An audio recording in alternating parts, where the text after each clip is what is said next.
세상에 떠도는 기묘한 괴담들. 첫 번째 이야기, 물에 빠져서 죽을 팔자는 정해져 있다고 한다.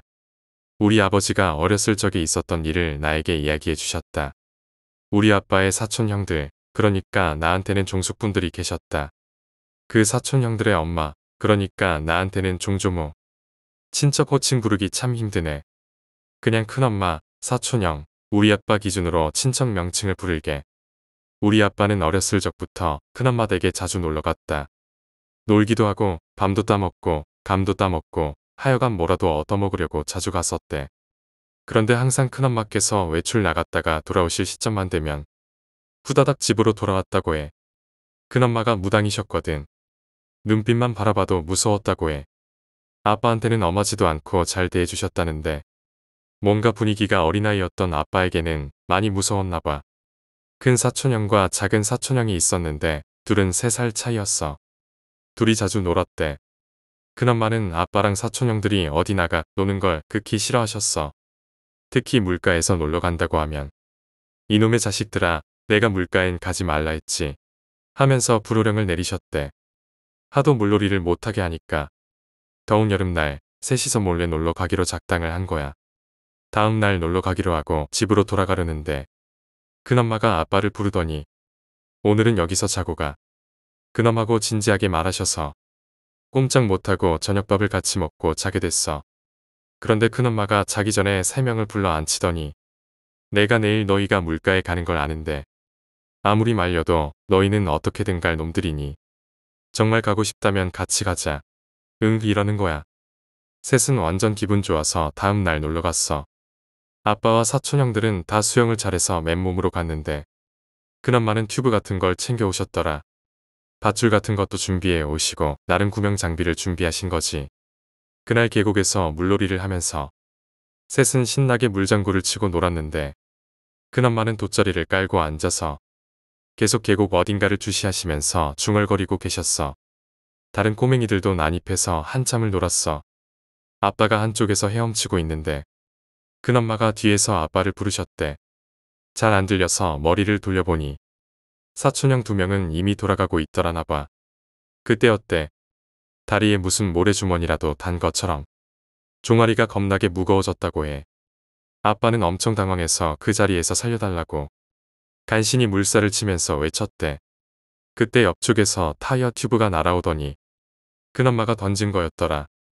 아빠는 바로 튜브를 붙잡았지만 그래도 빠져나오기가 힘들었다고 해.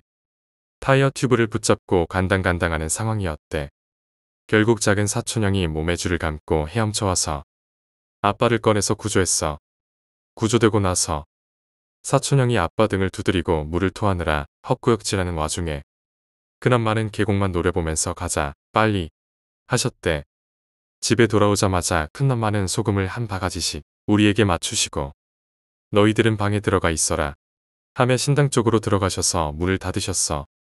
나중에 사촌형들이 이야기해 주기를 큰 사촌형이 아빠를 구하려고 물에 뛰어들려 하자 큰엄마가 안 돼, 들어가지 마 라고 말리셨다고 해.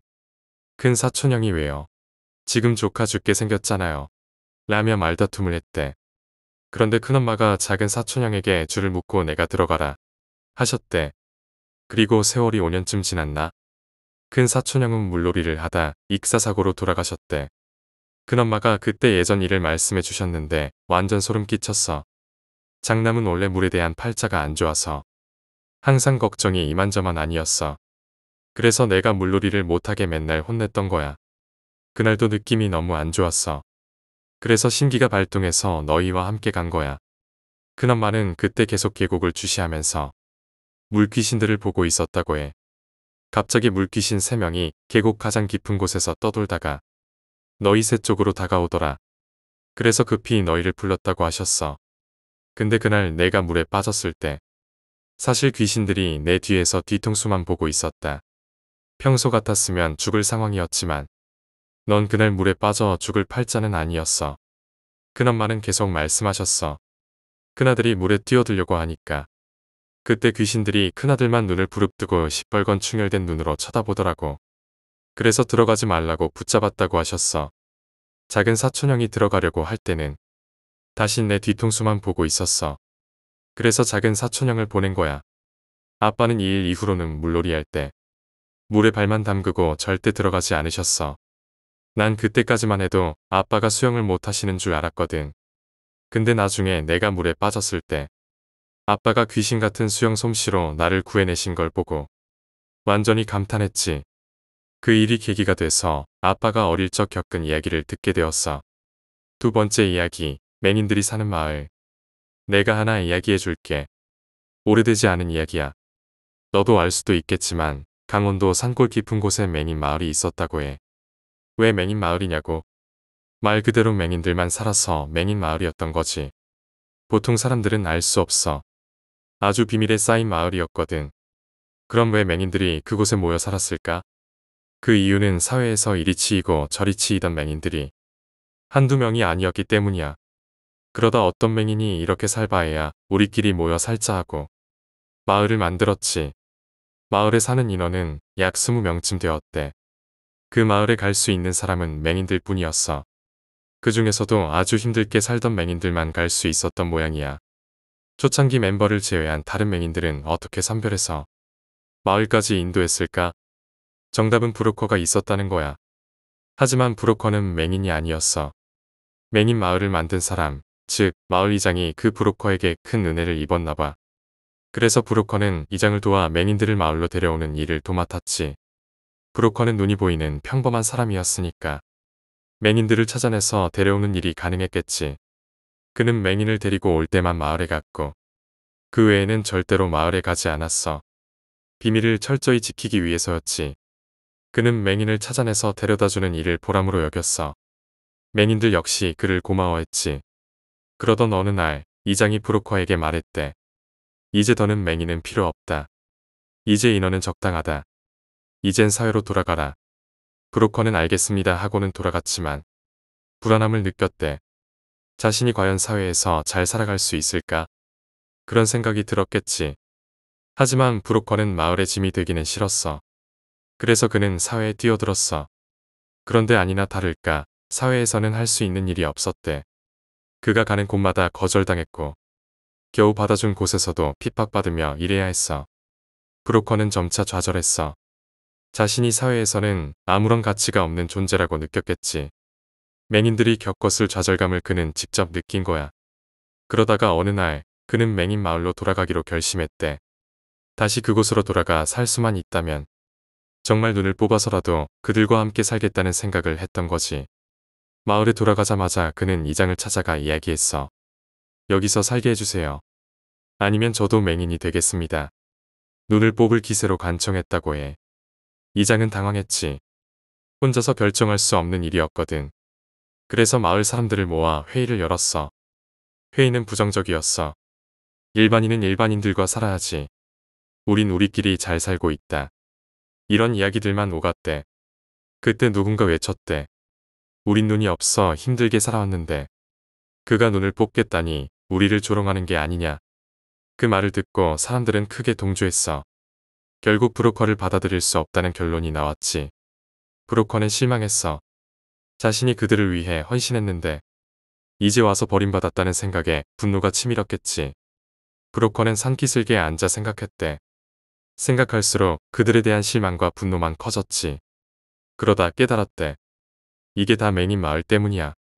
내가 그들을 도우느라 아무런 능력도 얻지 못했고 결국 그들은 나를 배신했어. 그의 분노는 점점 커져만 갔어. 그리고 어느 날 맹인 마을을 다시 찾아갔어. 이번엔 맹인을 데려오지 않았어.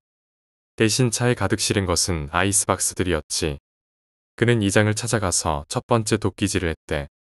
이장의 비명이 들리자 맹인들은 놀라 어리둥절했고 두 번째 비명 소리에 주춤거리더니 세 번째 비명 소리에 도망가기 시작했어. 하지만 맹인들이 어디로 갈 수 있었겠어? 그들 대부분은 어디로 가야 할지도 모르고 넘어졌대. 브로커는 그 우월감을 느끼며 한 명도 남김없이 모두 사륙했대. 그리고 그들의 장기를 아이스박스에 실었지. 브로커는 생각했대.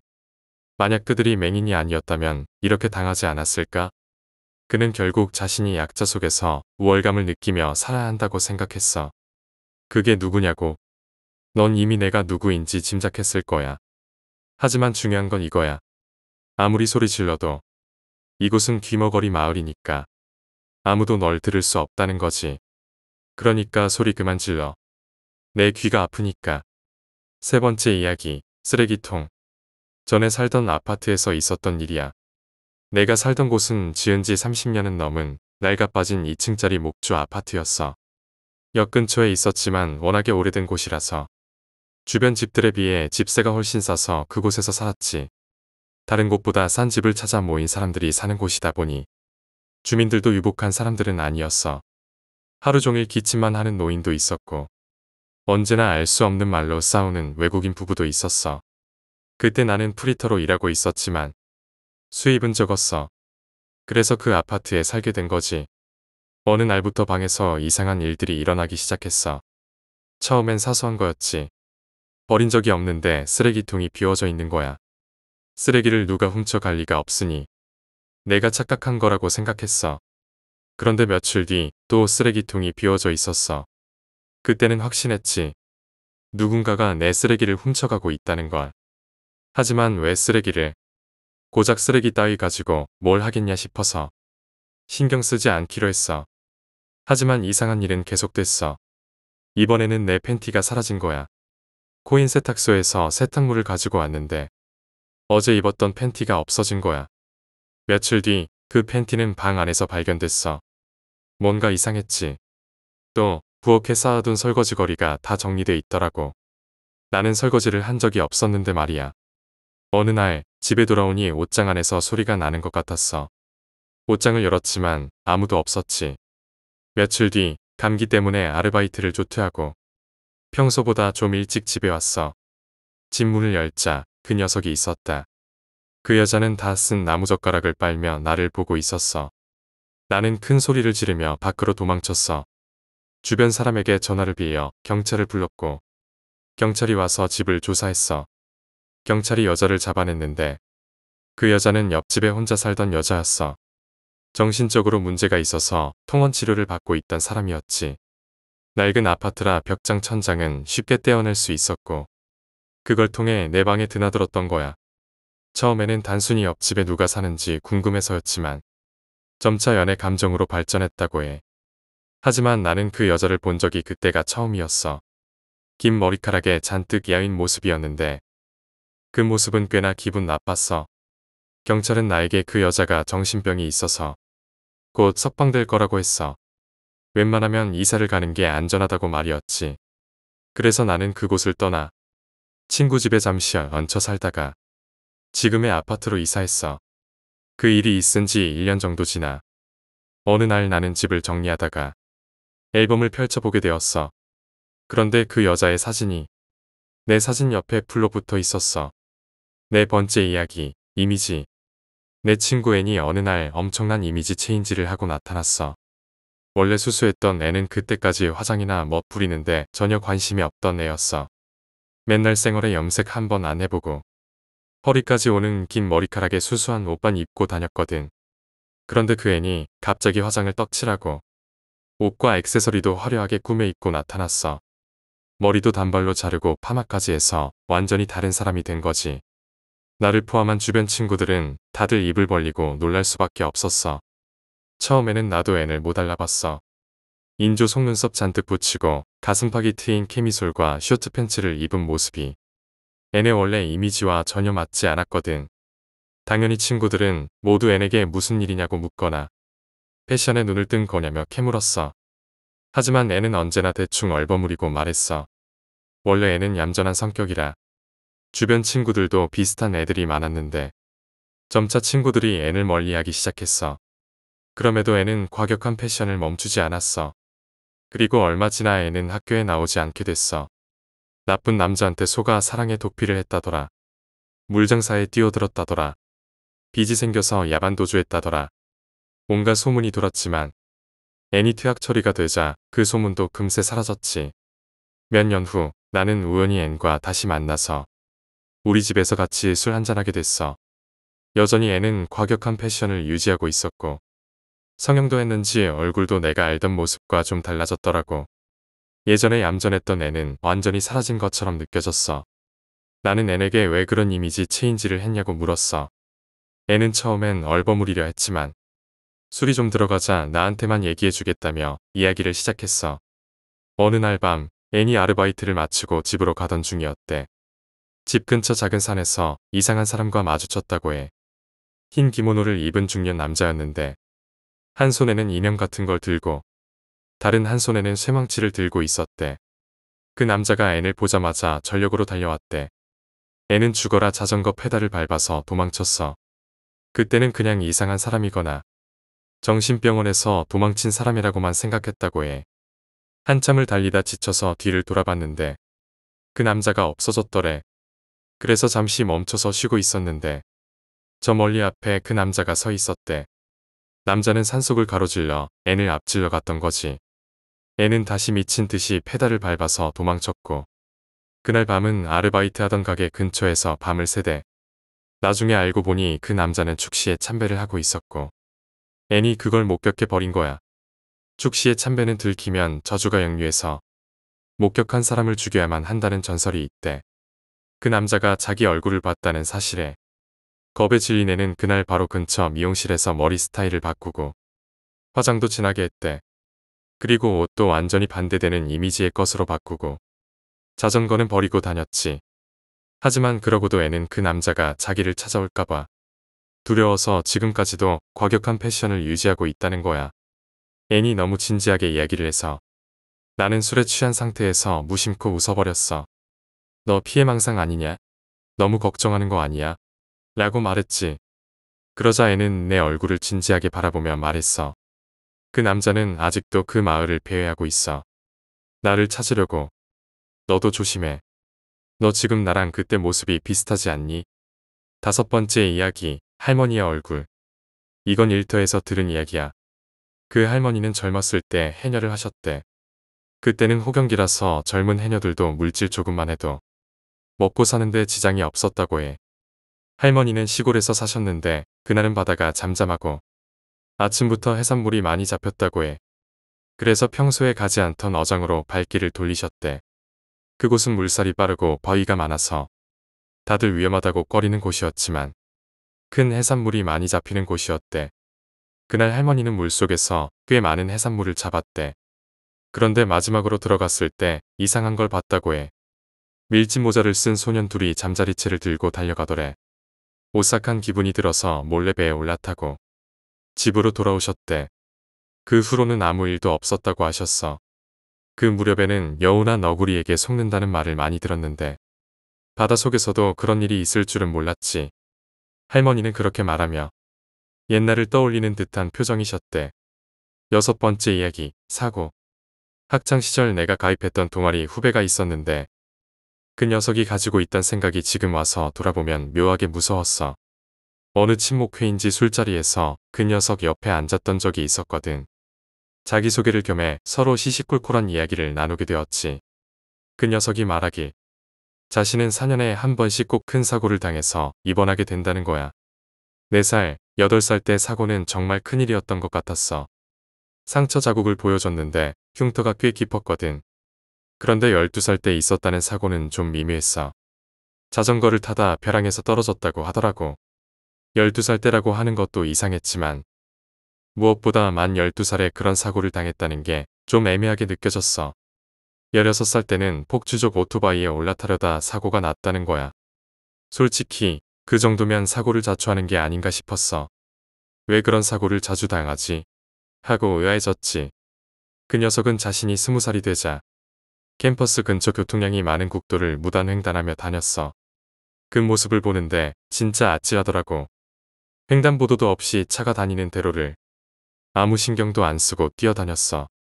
당연히 운전자는 깜짝 놀라 급정거하고 욕설과 경적 소리가 여기저기서 들렸지. 그때 나는 도저히 이해가 안 돼서 물었어. 왜 그렇게 위험한 짓을 해? 그 녀석의 대답은 충격적이었어. 어차피 20살 때도 사고를 당할 거잖아요. 기왕이면 빨리 다치는 게 낫겠다 싶어서요. 그 말을 듣고 나는 등골이 서늘해졌어. 이상한 믿음을 가지고 살던 사람이더라고. 사람이 그렇게 사고를 기다리면서 살 수 있다는 게 정말 무섭더라. 말로는 설명이 잘 안 될지도 모르지만 그 모습을 눈앞에서 본다면 누구라도 나처럼 겁이 났을 거야. 7번째 이야기, 침몰한 잠수함. 할아버지에게 들은 이야기야. 할아버지 고향은 바닷가 마을이었는데 그 앞바다에는 전쟁 중에 침몰한 잠수함이 있다는 소문이 떠돌았대. 그 바다는 깊지도 않아서 잠수해서 확인해보니 진짜로 잠수함이 거의 완전한 형태로 가라앉아 있었다고 해. 종전 직후라 조사단이 나와서 확인하고 며칠 있다가 돌아갔대. 할아버지 댁은 그 마을에서 제일 큰 집이라 조사하러 온 미군들이 묵었거든. 그런데 그 와중에 할아버지는 통역을 맡은 일본계 미군한테 이상한 이야기를 들었다고 해. 잠수함 안에서 뭔가 두드리는 소리가 들리더라고요. 모스 부호였어요. 미군들은 그 모스 부호를 일본 해군의 암호로 해석하기 시작했대. 타스케테, 살려줘라는 뜻이었지. 일본어 모스 부호였던 거야. 미군은 전쟁 도중 이미 일본군의 암호를 다 해독하고 있어서 그들의 작전 명령마저도 다 알고 있었대. 당연히 일본어와 모스 부호를 아는 정보 담당 군인도 많았겠지. 잠수함을 조사하러 온 미군 병사들은 잠수복도 입고 장비도 다 갖추고 있었어. 하지만 정작 물에 들어가서 잠수함을 살펴보지도 않고 그대로 철수했대. 할아버지는 그 이야기를 들으며 뭔가 이상하다고 생각하셨지. 왜 미군이 잠수함 속의 소리를 알면서도 구하러 들어가지 않았을까? 그 미스터리가 할아버지 기억 속에 남았던 것 같아. 그걸 나한테 전해주셨지.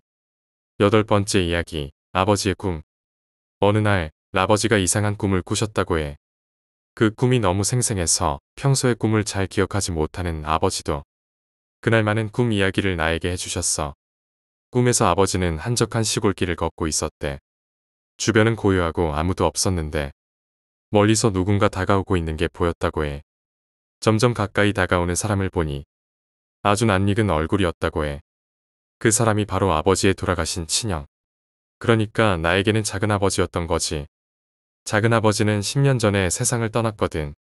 갑작스러운 사고로 돌아가셨는데 아버지와는 매우 각별한 사이였어. 꿈속에서 작은아버지가 아버지에게 다가와 오랜만이야, 형 하면서 말을 건넸대. 아버지는 꿈속에서도 너무 반가워서 눈물을 흘리셨다고 해. 그런데 작은아버지는 슬픈 표정으로 아버지를 쳐다보며 형, 나 아직 그곳에 있어.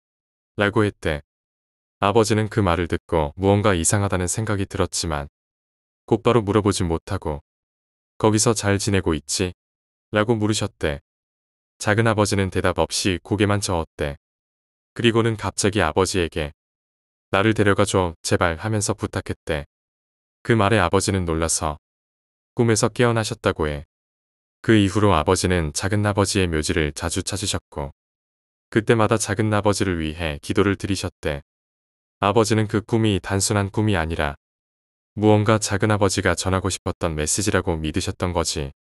나에게 그 이야기를 들려주실 때도 아버지의 표정은 매우 진지했어. 그 일이 있고 나서 아버지는 한동안 작은아버지가 나오던 그 꿈을 계속 꾸셨다고 해. 작은아버지가 다시 한번 데려가줘라고 부탁했대.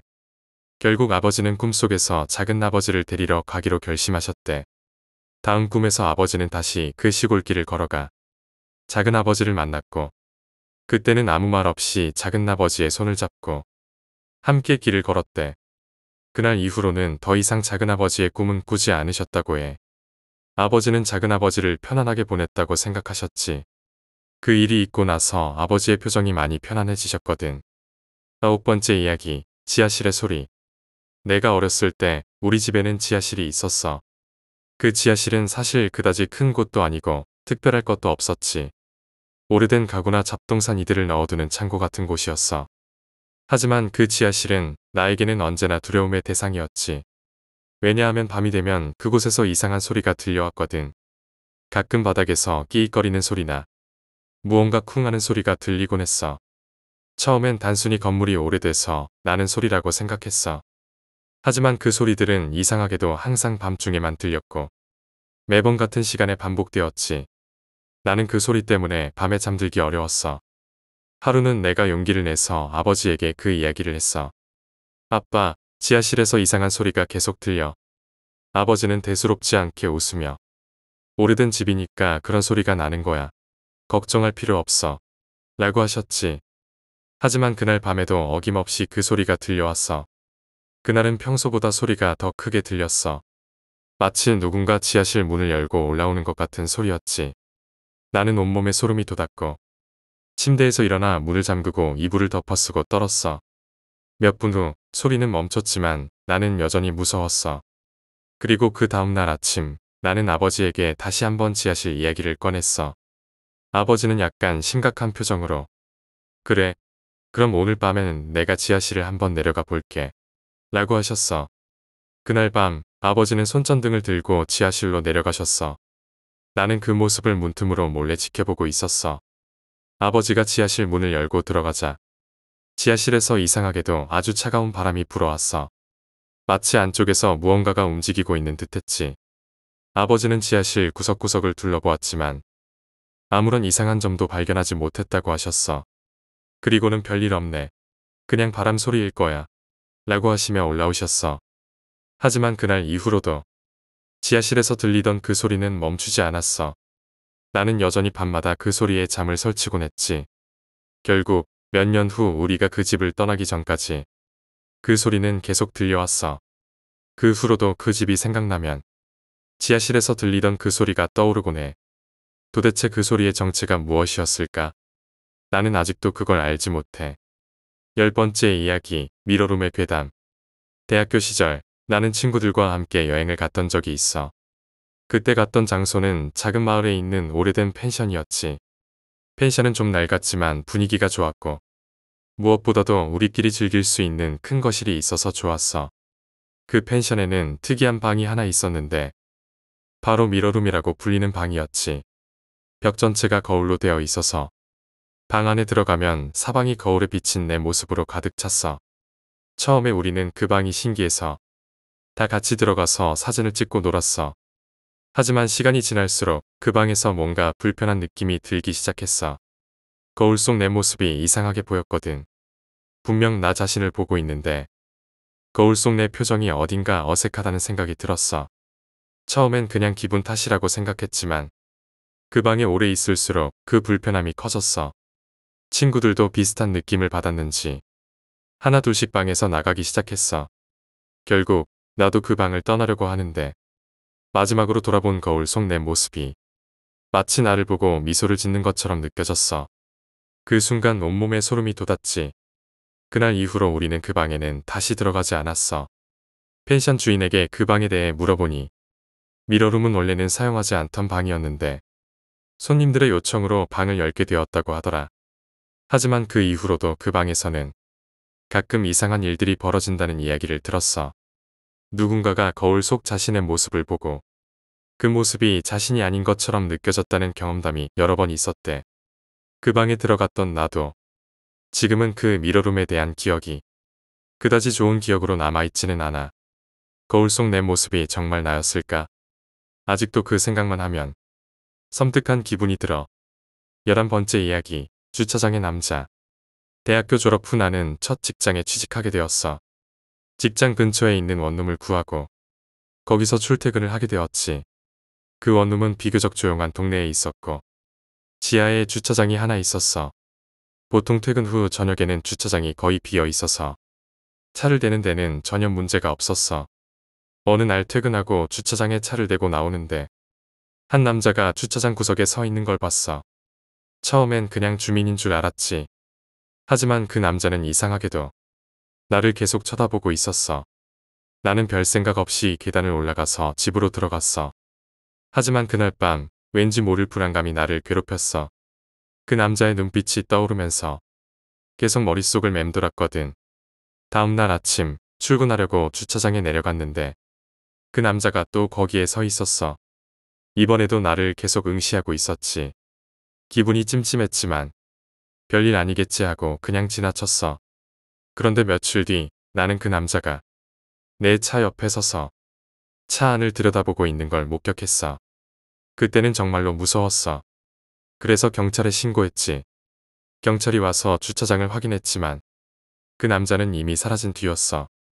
경찰은 순찰을 강화하겠다고 했지만 그 남자는 다시 나타나지 않았어. 그 후로 나는 주차장에 갈 때마다 주변을 두리번거리게 됐어. 그 남자가 왜 나를 그렇게 바라보았는지 그리고 왜 내 차를 들여다보았는지 아직도 알 수가 없어. 12번째 이야기. 소년과 오래된 집. 어릴 적 우리 가족은 한적한 시골 마을에 있는 오래된 집으로 이사하게 되었어.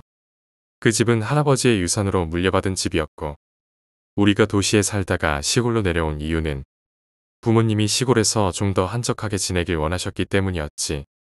그 집은 꽤 오래된 저택이었어. 낡고 커다란 외관에 큰 정원이 있는, 어린 나에게는 마치 옛날 이야기 속에 나오는 성 같은 느낌이었지. 처음 집을 보자마자 나는 이 집에서 모험을 할 수 있을 것 같아서 신나기만 했어. 집 안에는 오래된 가구들과 장식들이 많았고, 벽에는 할아버지와 할머니의 옛날 사진들이 걸려 있었어. 낡은 나무 바닥은 밟을 때마다 삐걱거렸고, 창문은 마치 오랜 시간 동안 닫힌 채로 방치된 것처럼 먼지가 잔뜩 쌓여 있었지. 하지만 부모님은 그런 집이 마음에 드셨는지 우리는 이곳에서 새로운 생활을 시작하게 되었어. 처음 몇 주는 아무런 문제가 없었어. 나는 이곳저곳을 돌아다니며 정원을 탐험했고, 부모님은 집을 조금씩 고쳐 나가셨어.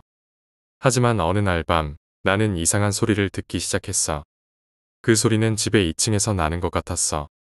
밤이 깊어질수록 그 소리는 점점 더 크게 들렸지. 처음에는 나 혼자 들리는 소리인 줄 알았어. 바람이 창문 틈으로 들어와 나무를 흔드는 소리겠지 하고 넘겼지만, 그 소리는 단순한 바람 소리가 아니었어. 마치 무언가가 집안을 돌아다니며 바닥을 긁는 듯한 소리였어. 나는 그날 밤잠을 잘 수 없었어. 그래서 다음날 아침 부모님께 그 소리에 대해 말했지만, 부모님은 나를 안심시키면서 그저 집이 오래돼서 나는 소리일 거라고 하셨어. 하지만 그 후로도 나는 계속 그 소리를 들었어. 소리는 매일 밤 조금씩 더 또렷해졌고, 어느 순간부터는 소리만이 아니라 무언가가 나를 지켜보고 있다는 느낌이 들었어. 내 방 창문을 통해 밖을 내다보면 언제나 정원 어딘가에 서 있는 무언가의 실루엣이 보였거든. 처음에는 나무 그림자라고 생각했지만 밤마다 그 실루엣은 조금씩 다른 위치에 서 있었어. 마치 나를 향해 조금씩 다가오고 있는 것처럼. 그 일이 일어난 지 얼마 지나지 않아 나는 꿈을 꾸기 시작했어. 그 꿈 속에서는 내가 집안을 혼자 돌아다니고 있었어. 집안은 현실과 다름없었고, 똑같은 가구와 벽, 창문들이 있었어. 하지만 그 꿈속에서 나는 항상 2층으로 올라가는 계단 앞에서 멈춰 섰지. 2층으로 올라가면 안 될 것 같은 불길한 예감이 들었거든. 그런데 어느 날 밤 나는 꿈에서 계단을 올라갔어. 꿈속에서 나는 나도 모르게 계단을 하나씩 밟아 올라가고 있었어. 그리고 2층에 도착했을 때 낡은 복도 끝에 누군가 서 있는 게 보였어. 그것은 어린 소년이었어. 소년은 나를 바라보고 있었고, 나는 그 자리에서 얼어붙고 말았어. 소년은 아무 말 없이 나를 향해 손을 뻗었고, 나는 그 손을 잡으려다 꿈에서 깨어났어. 깨어나서도 그 소년의 모습이 머릿속에서 떠나질 않았지. 그날 이후로 나는 매일 밤 그 소년과 같은 꿈을 꾸게 되었어. 꿈속에서 나는 언제나 2층으로 올라가서 복도 끝에 서 있는 그 소년을 보게 되었고, 소년은 언제나 나를 향해 손을 뻗었어. 하지만 나는 항상 그 손을 잡기 전에 꿈에서 깨어났어. 그런 꿈을 반복해서 꾸게 되자 나는 점점 그 소년에 대한 두려움과 호기심이 생겼어. 이 소년이 누구일까? 왜 나에게 나타나는 걸까? 왜 나에게 손을 내미는 걸까? 그러던 어느 날 나는 부모님에게 이 이야기를 꺼내기로 결심했어. 하지만 부모님은 나의 이야기를 그저 어린아이의 상상이라고 생각하셨어. 그래서 나는 혼자서 그 소년의 정체를 밝혀내기로 결심했지. 그날 밤 나는 다시 꿈을 꾸었어. 하지만 이번에는 꿈속에서 나는 소년의 손을 잡았어. 소년의 손은 차갑고 마치 살아있는 사람의 손 같지 않았어. 그 순간 나는 깨어났지만 그 손의 감촉은 아직도 내 손에 남아있는 듯했어. 다음날 나는 결심했어. 꿈에서처럼 실제로 2층에 올라가 소년을 찾아보기로 말이야. 그날 밤 부모님이 잠드신 후 나는 조용히 방에서 나와 2층으로 향하는 계단을 밟기 시작했어. 계단을 오를 때마다 심장이 점점 더 빠르게 뛰었고 손에 땀이 나기 시작했어. 2층에 도착하자 나는 꿈속에서 보았던 그 복도를 마주하게 되었어. 복도 끝에는 아무도 없었지만 나는 그곳에서 소년의 시선을 느낄 수 있었어. 마치 소년이 지금도 그곳에 서서 나를 바라보고 있는 것처럼. 나는 천천히 복도를 걸어갔고 복도 끝에 다다르자 낡은 문 하나가 보였어. 그 문은 내가 한 번도 본 적 없는 문이었지. 집에 처음 왔을 때는 그곳에 문이 있었던 기억이 없었거든. 나는 용기를 내어 그 문을 열었어. 문 너머에는 좁은 방이 하나 있었고 그 방 안에는 먼지투성이의 가구들과 함께 한 소년이 서 있었어. 바로 꿈속에서 보았던 그 소년이었지. 소년은 나를 바라보며 천천히 다가왔고 나는 그 자리에서 움직일 수 없었어. 소년은 나에게 손을 뻗었고 이번에는 꿈속이 아니라 실제로 그 손을 잡았어. 소년의 손은 여전히 차가웠고 그 순간 나는 소년이 살아있는 사람이 아니라는 것을 깨달았어. 소년은 나에게 아무 말도 하지 않았지만 나는 그의 눈빛에서 무언가를 느낄 수 있었어. 그는 무언가를 말하고 싶어 했지만 말할 수 없는 것처럼 보였어. 그때 방 안에 있던 오래된 책상 위에 낡은 일기장이 하나 놓여 있는 게 보였어. 나는 소년의 손을 놓고 그 일기장을 집어들었어. 일기장은 매우 오래된 것이었고 페이지는 누렇게 변색되어 있었어. 일기장을 펼치자 거기에는 그 소년의 이야기들이 적혀 있었어. 그는 이 집에서 살았던 아이였고 아주 오랫동안 이곳에서 외롭게 지냈던 모양이었지. 일기장에는 그 소년이 겪었던 일들이 적혀 있었고 그가 얼마나 외로웠는지가 고스란히 담겨 있었어. 마지막 페이지에는 나는 여기에서 벗어나고 싶다. 누군가 나를 구해주길 바란다.